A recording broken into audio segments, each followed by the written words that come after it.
রাজধানীর সোহরাওয়ার্দী উদ্যানে জামায়াতে ইসলামীর মহাসমাবেশ আজ রাত থেকে সমাবেশ স্থলে আসতে শুরু করেছেন নেতাকর্মীরা। ৭ দফার বাস্তবায়ন ছাড়া অবাধ ও সুষ্ঠু নির্বাচন সম্ভব নয় বলে মন্তব্য করেছেন তারা। ২৪-এর চেতনা যাতে কারো ক্ষমতায় যাবার সিঁড়ি না হয় সে ব্যাপারেও সতর্ক থাকার আহ্বান নেতাকর্মীদের। মেহেদী হাসানের রিপোর্ট। একনল সোপ, দেশের নম্বর 1 হালাল অ্যান্টিব্যাকটেরিয়াল সোপ, ন্যাচারাল ব্যাকটেরিয়ালাইসিসের সুরক্ষায় ফ্রেশ ও অ্যাক্টিভ সবসময়।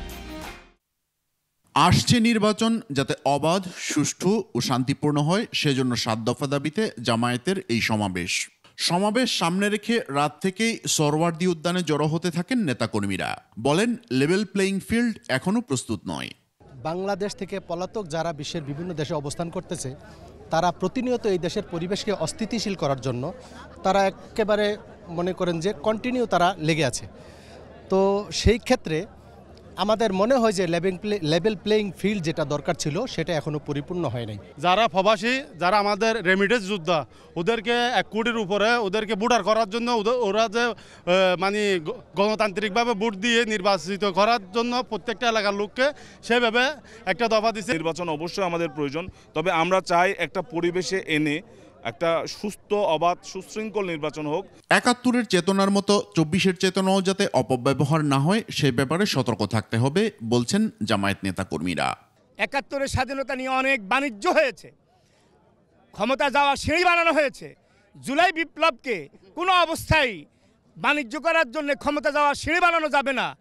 আবু সায়েদ মুগ্ধদের রক্ত কথা বলবে, দেশের ছাত্রজনরা এখন ঐক্যবদ্ধ। আগামী নির্বাচন অবশ্যই পিআর পদ্ধতিতে হতে হবে।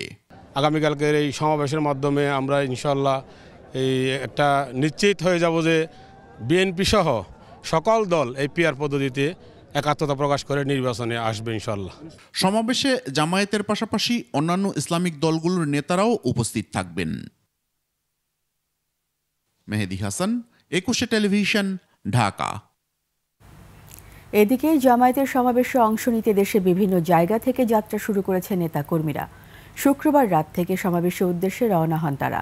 চুয়াডাঙ্গায় ২ আসনের জামায়াত প্রার্থী ও জেলা আমির রুহুল আমিনের নেতৃত্বে ৭৭টি বাস ও ১৫টি মাইক্রোবাস ঢাকার উদ্দেশ্যে যাত্রা শুরু করে।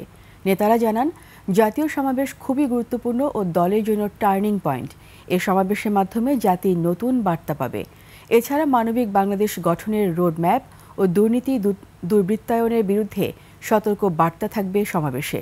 তারা আরও বলেন, এই সমাবেশ হবে বিগত ৫৪ বছরের মধ্যে সবচেয়ে বড়।